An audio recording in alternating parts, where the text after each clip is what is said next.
Annyeong, it's Mikey here. Guys, thank you so much for subscribing and constantly helping build this channel. I'm so grateful that I get to do this and I get to do something I really enjoy. Today, guys, I really want to shout out Monsgeek and Akko.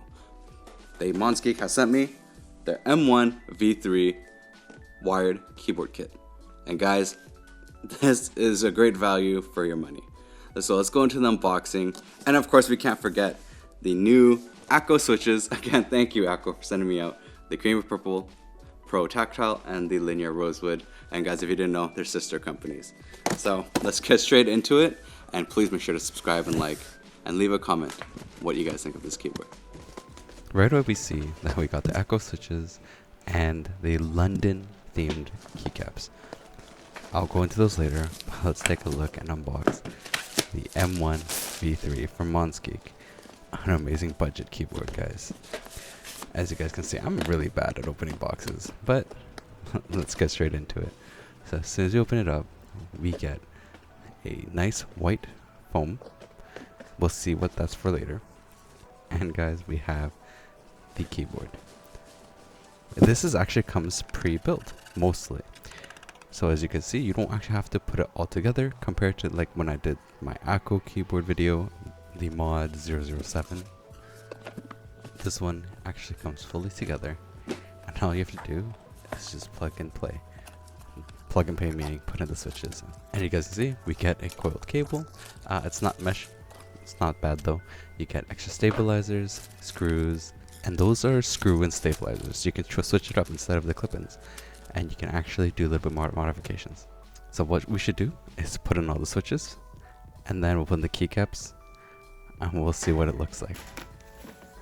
So these guys is the World Tour London keycaps from Akko.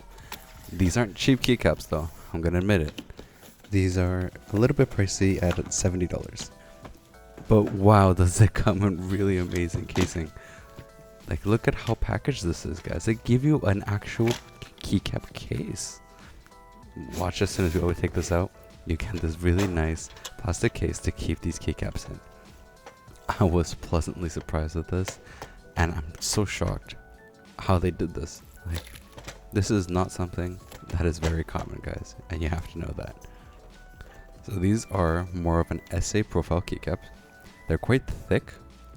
I do really enjoy them. They feel great from my testing with them, of course. And let me show you guys what it looks like in the Monsgeek M1.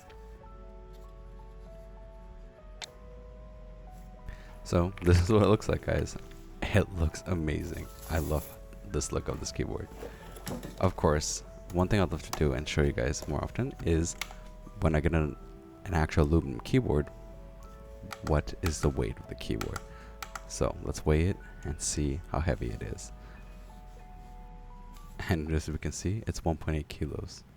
Now let's go into the sound test.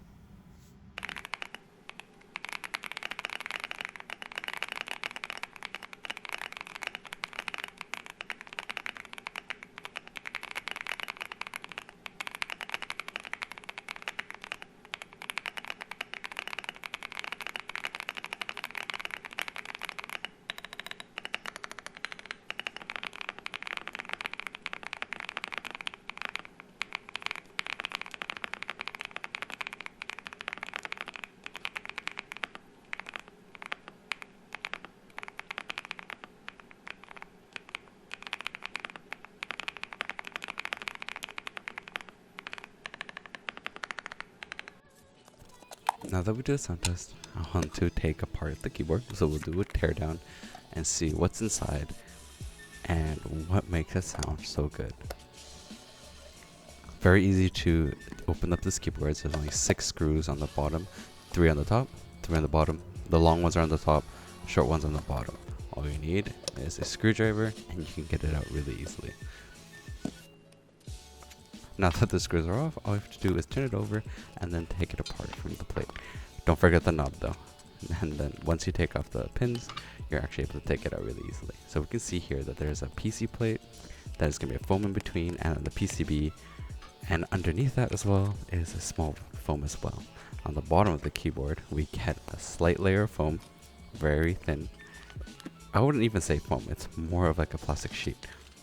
But if we remove that and we look underneath, there's actually space for a weight. But right now there's no weight in there, and they actually put in a silicone piece to fill that space in, so it doesn't make such a hollow sound. They did provide this foam sheet. It's really thin because you don't have that much space in there to actually do a lot more mods. You can remove the tape piece there. Sorry that it's not fully focused, but you can remove the tape and actually just tape it right on the bottom of the keyboard plate. So we're gonna put it back together, and then I want to give you guys a sound test of the Rosewood linear switches as well. Akko sent me both switches. My goodness guys, these are brand new switches that just came out recently, and they're both so amazing.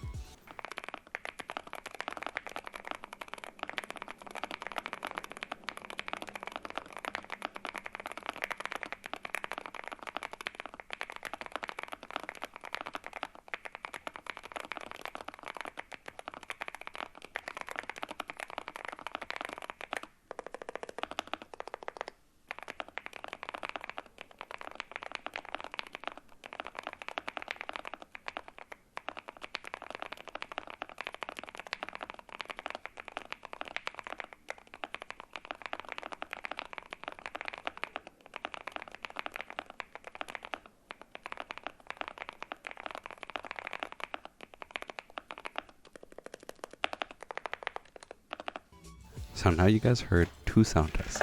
One was the creamy purple, and then the other was the rosewood. I want to give you guys a little bit more in depth with this World Tour London keycaps. Guys, this is a London themed keycap, and you get so much from it. I'm just so shocked how nice it is on this keyboard and how good it feels. And you don't actually have to mod too much of these. Like the spacebar didn't need too much modding, and they sound really nice. Now, I want to introduce you to the two new switches from Akko, the Akko Rosewood and the Creamy Purple Pro. These ones have just been released, the Creamy Purple Pro only a month ago, and the Rosewood guys has just come out on the end of June. As you guys can see, the Creamy Purple Pro is actually the tactile switch, the Rosewood, this one is the linear. The linear switch guys sounds so thocky, and the Creamy Purple actually sounds so creamy. These are really great budget switches. You can't go wrong with these. I'm gonna be honest. Like, I have so many switches. I haven't tried all of them. I do own about 50 different switches at home, and I was thoroughly impressed with both of these. Akko has done an amazing job with this. The Rosewood guys is deep sounding, but also really creamy, and my goodness, it feels so smooth. It was so nice typing on them. Doesn't feel too heavy. And my goodness guys, it just feels buttery when typing on them. And then the Creamy Purple guys, I don't like tactiles that much, but I like these. I'm not a big fan of tactile switches. I own only maybe 5. My favorite being the Boba U4T, and these ones now are on that list of my favorite. Of course, I do want to try out more tactile switches, so do let me know in the comments if there is one I should try out. But guys, this is a great deal because it's 20 USD when you get it on Monsgeek with the M1 for 90 switches. I don't know how you can go wrong with that. And guys, the tactile feel, it is really bumpy. But guys, these switches, wow. So I want to give you guys just a whole opinion of this whole build, right? I have the London keycaps that came with this really amazing case, the amazing switches from Akko, and guys, this DIY kit from Monsgeek is just a really great value keyboard. If you go on their website, it's going to cost you about 112 USD to get a creamy purple switch with very basic keycaps from Monsgeek and the kit itself. Yes, it doesn't have tri-mode, but you're looking at 112 USD for a very well built aluminum keyboard. Like, I really think this is amazing, especially for the price, because the base kit, guys, is 70 USD. You can spend $15 more and of course get tri-mode. That's still a good deal. This keyboard, guys, is something I would highly recommend you do if you're looking for a budget keyboard, especially one that you want to actually build yourself with switches you want and keycaps you'd like. I don't think you're going to go wrong. I'm going to leave links in the description where you can get it and to the switches as well. This is a really good keyboard. It's like the best value of the basics for what you need for a keyboard. Guys, this keyboard, I can't believe the value you get out of this, especially with what I did with the build this time, especially with the new switches from Akko. I really think that Akko hit the ball out of the park this time. These switches, guys, are really great, especially for the price that you're paying. And look how beautiful these keycaps look from Akko. London series, so good, but they're expensive, guys. You guys know, and like I mentioned in a video, they're very pricey keycaps. You can definitely choose something different. I'm just thankful that they sent it and I got to try it out. Now this keyboard from Monsgeek, guys, the M1 V3, truly a great budget keyboard that you can get now. You can go on their website and you can build it with the whole, like with their switches, the new creamy purple, as well as just keycaps that they provide, and you would get it for about $112. Yes, it's not wireless, it's not tri-mode, but the build quality that this is, guys, I think it's truly worth it. If you're looking for a nice budget build, custom DIY kit that you'd like to build yourself, I don't think you're gonna go wrong with this one. Or you can get their M1 V3, the W one, with the tri-mode wireless available. So guys, I hope you guys enjoyed this video, and I'll have to catch you guys next time. But truly, thank you so much for subscribing, and check out the other videos that I have available.